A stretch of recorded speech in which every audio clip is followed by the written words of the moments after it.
Bonjour à tous, je m'appelle Vanina et je vais être la personne qui va vous présenter la formation de méthodologie scolaire pour sportifs.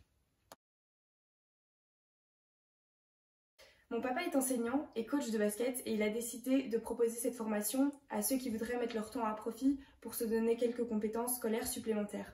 Mais pas seulement scolaires, vous verrez bien au fur et à mesure des vidéos. Alors vous allez me dire, mais pourquoi est-ce qu'il ne présente pas lui-même la formation ?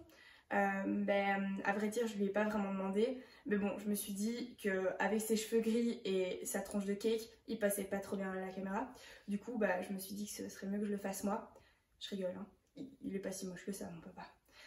Bref, venons-en au vif du sujet. L'introduction de ce premier e-training. Tout d'abord, qu'est-ce que la méthodologie ? Bien, la méthodologie, c'est l'étude des méthodes, des techniques. En ce qui nous concerne, on va plutôt se consacrer aux méthodes qui nous permettront de réussir à l'école en fait. On va ensemble apprendre à apprendre. On va apprendre à étudier, apprendre à faire des synthèses, apprendre à s'organiser, à se concentrer, etc. Mais pourquoi est-ce qu'on va parler de méthodologie scolaire pour sportifs? En quoi est-ce qu'un sportif serait différent d'un autre élève qui étudie? En fait, cette formation peut s'adresser à tous les élèves, mais nous donnerons quelques petites astuces supplémentaires aux jeunes dont le temps d'études est limité dû à leurs activités sportives. Quel que soit le sport que vous faites, je suppose que c'est la même chose pour vous, pour mes frères ou pour moi, vous aurez plus ou moins cette journée. Un lever difficile, une journée d'école complète, puis ce sera la course pour rentrer chez vous ou pour aller à vos entraînements. Et puis vous rentrerez tard de vos entraînements et c'est seulement à ce moment-là que vous pourrez prendre du temps pour étudier. Et pour certains d'entre vous, c'est ce rythme-là pendant 5 jours, les 5 jours de la semaine. En plus de ça, il faut ajouter la compétition du week-end.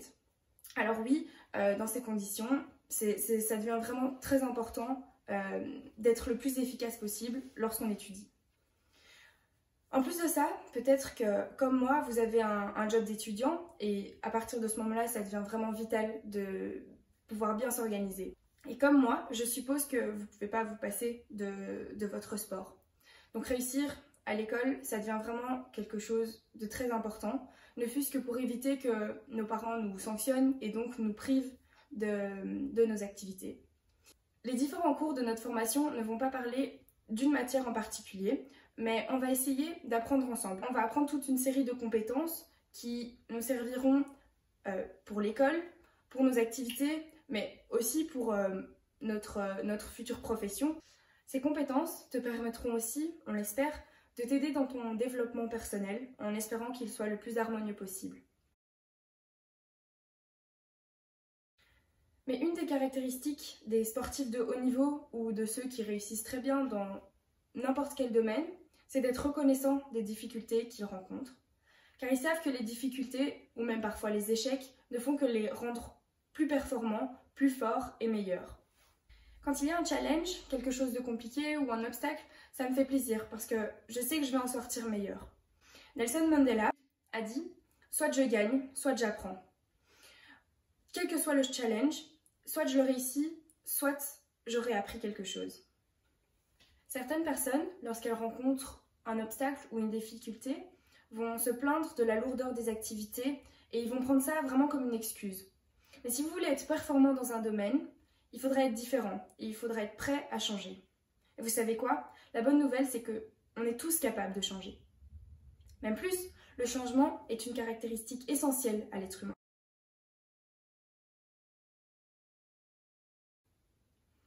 Prenons par exemple les animaux. Ils n'évoluent pas énormément entre leur naissance et leur fin de vie, à part quelques rares compétences supplémentaires.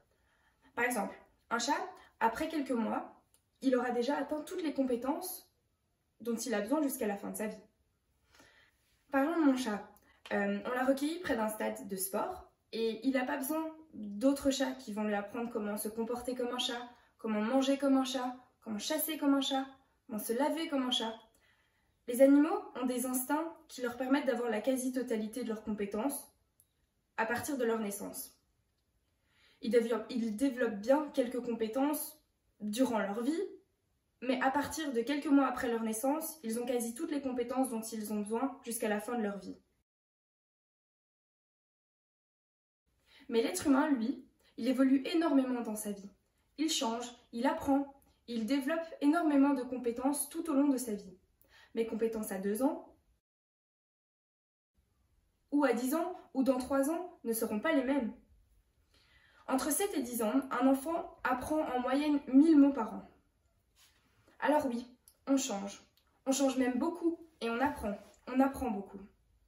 Pensez à la manière dont vous pratiquiez votre sport il y a 5 ans, et pensez à la manière dont vous pratiquez votre sport maintenant. Il y a un énorme chemin parcouru. Ce changement n'est habituellement pas facile. Il demande vraiment de l'effort. T'as plus que probablement passé beaucoup de temps sur les terrains de sport pour arriver au niveau que tu as aujourd'hui. Mais il n'y a pas que l'effort ou la volonté. D'ailleurs, tout faire reposer sur la volonté est très lourd à porter pour un jeune.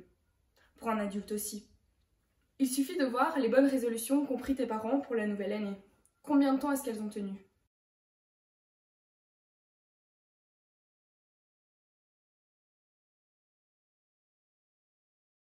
La volonté, comme tu le verras plus tard, peut s'acquérir, se développer, mais elle n'est pas extensible à souhait. Ce qui est, par contre, extensible à souhait, ce sont nos habitudes. Selon une étude de Duke University, près de 40% de nos actions sont réalisées par habitude. Certaines de nos habitudes sont bonnes, voire excellentes. Et c'est une chance car habituellement, elles proviennent de l'éducation qu'on a reçue de nos parents. D'autres, par contre, sont mauvaises et il faut les changer. Mais pour les changer, il faut vraiment qu'on mette beaucoup d'énergie et il faut y mettre aussi beaucoup d'efforts. Dans tous les domaines de la vie, nous avons un mode de fonctionnement qui s'est formé au fil du temps, par nos expériences, par des influences ou par l'éducation que nous avons reçue de nos parents. Pour l'étude et l'organisation, c'est la même chose. Tes professeurs t'ont appris à apprendre, tes parents t'ont donné des conseils pour étudier et tu as expérimenté toi-même de nouvelles techniques. Avec le temps, tu as créé des habitudes de travail et d'organisation. Tu étudies d'une certaine manière et tu t'organises d'une certaine manière. Garder ce qui fonctionne et changer ce qui ne t'apporte pas de positif, ce sera ça le défi de notre formation. Comme premier exercice pour notre premier jour de formation, on va essayer d'analyser notre manière d'étudier. Alors, on va noter tout ce qui nous vient en tête sous forme de tirets. Alors, comment est-ce qu'on étudie? Où est-ce qu'on étudie? Combien de temps est-ce qu'on étudie? Est-ce qu'on perd beaucoup de temps? Comment est-ce qu'on perd ce temps? Est-ce qu'on est efficace? Et quelles sont mes petites astuces? Cet exercice n'a pas pour but de dire ce qui est bien ou ce qui est mauvais, mais seulement de prendre conscience de la manière dont tu travailles et dont tu organises ton temps. Je te propose chaque jour de prendre 10 à 15 minutes pour regarder notre vidéo et de prendre aussi 10 à 15 minutes pour faire l'exercice qu'on te propose. 20 ou 30 minutes sur les 1440 minutes que comporte une journée, je pense que ça te laisse encore pas mal de temps pour faire de nombreuses activités. Alors, à demain!